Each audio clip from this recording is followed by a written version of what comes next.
Agora, a Bíblia lida e explicada com Alain Amorim. Para quem quer ouvir a Palavra de Deus de forma simples e compreensível.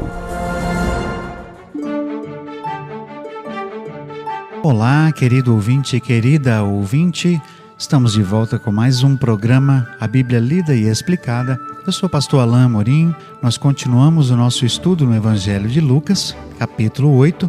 Hoje estudando a segunda parte daquele grande trecho que vai desde o verso 26 até o verso 39. Hoje então vamos estudar juntos, ler juntos, os versos 35 a 39. Acompanhe comigo então a leitura da bendita palavra de Deus. E saíram a ver o que tinha acontecido e vieram ter com Jesus. Acharam então o homem de quem haviam saído os demônios, vestido e em perfeito juízo, assentado aos pés de Jesus, e temeram. Os que tinham visto tudo isso contaram-lhes como fora salvo o endemoniado. Então toda a multidão da circunvizinhança dos Gerazenos rogou-lhe que se retirasse deles, porque estavam possuídos de grande temor. Entrando ele no barco, voltou. O homem de quem haviam saído os demônios rogou-lhe que o deixasse estar com ele, mas Jesus o despediu, dizendo: volta para casa e conta quão grandes coisas Deus fez por ti. E ele foi apregoando por toda a cidade quão grandes coisas Jesus lhe tinha feito. Aqueles homens que vieram à presença de Jesus, talvez antes que qualquer palavra fosse proferida, talvez antes que os relatos do que aconteceu chegassem aos seus ouvidos, puderam testemunhar com seus próprios olhos aquele homem que eles conheciam, que certamente ouviam rugindo ou rosnando ou até mesmo gritando durante as noites quando ele caminhava pelos cemitérios. Certamente aquele homem era visto, se visto, por exemplo, durante o dia, certamente era temido pelas pessoas, porque todos sabiam que nada podia detê-lo, nenhuma corrente, nenhuma cadeia podia segurá-lo. E o texto diz: acharam aquele homem de quem haviam saído os demônios, vestido e em perfeito juízo. É interessante que o texto chama a atenção para o fato de que ele era um homem. Acharam aquele homem em perfeito juízo e assentado aos pés de Jesus. Esse era um feito extraordinário que não passaria despercebido por ninguém. Aquele homem que eles conheciam, que vagava pelas noites, certamente afastado de tudo e de todos, estava agora diante dos seus olhos são. E o texto diz, em perfeito juízo. Certamente ele estava assentado, calmo, talvez ele mesmo procurando entender tudo o que tinha acontecido.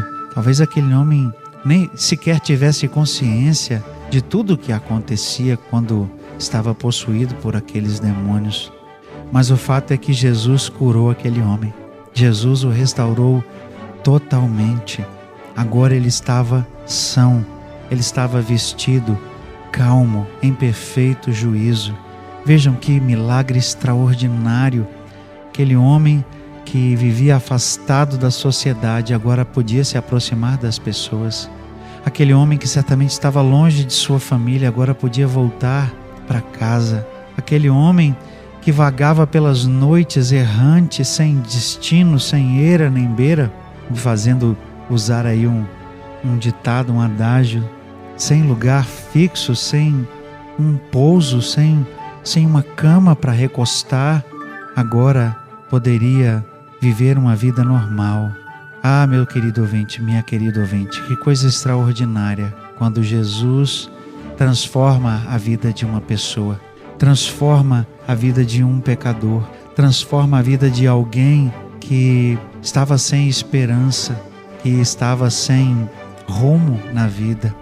Não sei quantos de vocês conhecem alguma história de alunos e alunas da Cristolândia, mas eu sou tão grato a Deus pela Cristolândia, eu sou tão grato a Deus por missões nacionais a estenderem as mãos para aqueles drogados, aquelas pessoas que, como esse homem aqui, são às vezes tão sujos, maltrapilhos nas ruas, jogados, afastados da sociedade, afastados da família.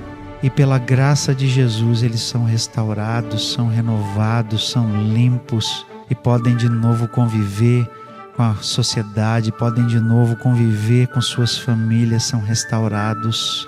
Como isso me enche de alegria, como isso me enche de uma sensação tão boa no coração, de saber que Deus, e só Deus, em Jesus, pode realmente transformar uma pessoa dessa maneira. Esse homem estava perdido, longe de tudo e de todos, cheio de pecado, cheio de demônios em seu corpo, e agora ele estava salvo, são.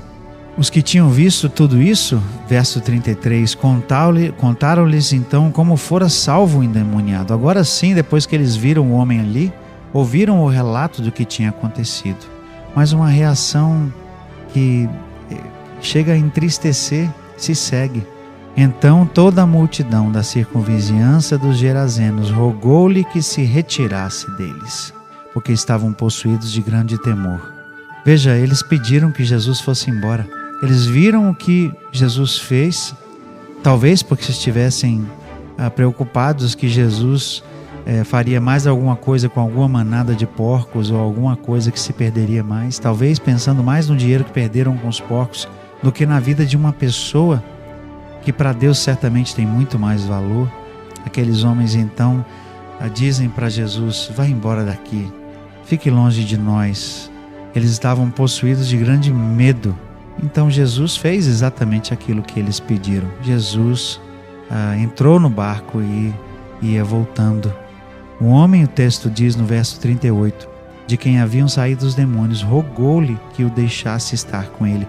Já que ele não podia ficar ali, né, que Jesus não ficaria, o homem então queria ir com ele.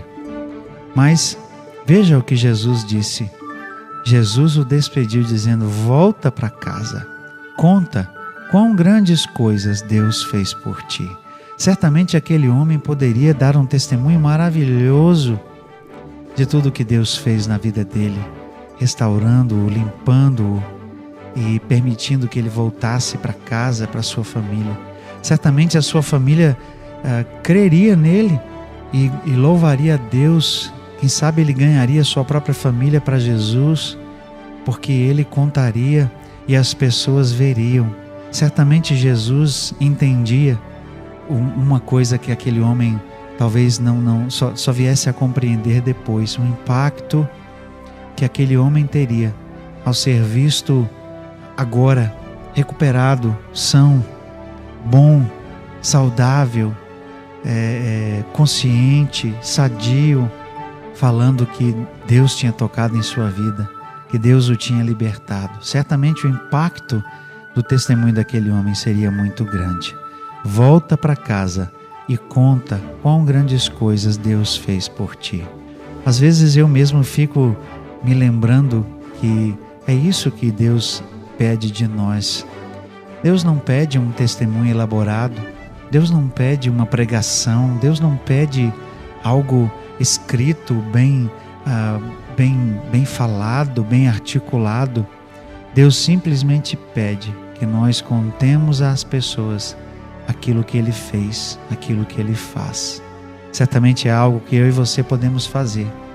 Testemunhar de Deus, falando daquilo que Ele fez, falando daquilo que Ele faz, falando do perdão de pecados, falando da alegria da salvação que só Jesus pode trazer. E o texto encerra dizendo: e ele foi apregoando por toda a cidade quão grandes coisas Jesus lhe tinha feito. Ele entendeu, Jesus estava certo, ele tinha agora uma missão. Aquele homem, meus queridos ouvintes, que andava errante, sem eira nem beira, que andava perdido nas noites escuras, se escondendo nos sepulcros, agora podia alegremente andar livremente e ir por todas as partes das cidades contando o que Jesus lhe tinha feito. Que coisa extraordinária! Só Jesus realmente pode fazer algo assim.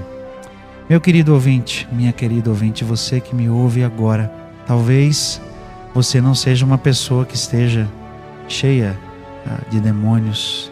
Talvez você não seja uma pessoa que esteja precisando desse tipo de libertação, mas talvez você seja uma pessoa que vive triste, amargurada em seus pecados, pensando que Deus não se importa, pensando que Deus não vê, mas Ele se importa, Ele vê. Jesus se importou com aquele homem que certamente era ignorado por todas as outras pessoas. Certamente Jesus se importa com você. Certamente Jesus te vê onde você está, exatamente como você está.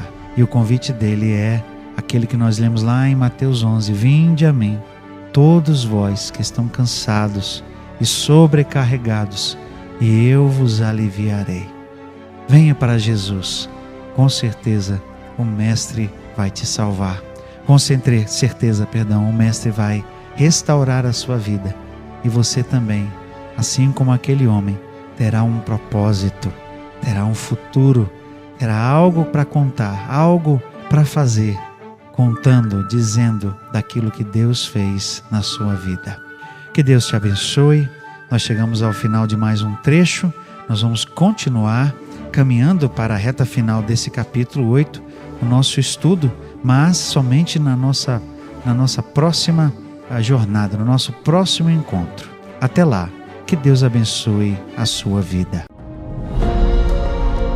Acesse agora nossa plataforma e baixe os podcasts www.rede316.com.br. A Bíblia lida e explicada com Alain Amorim.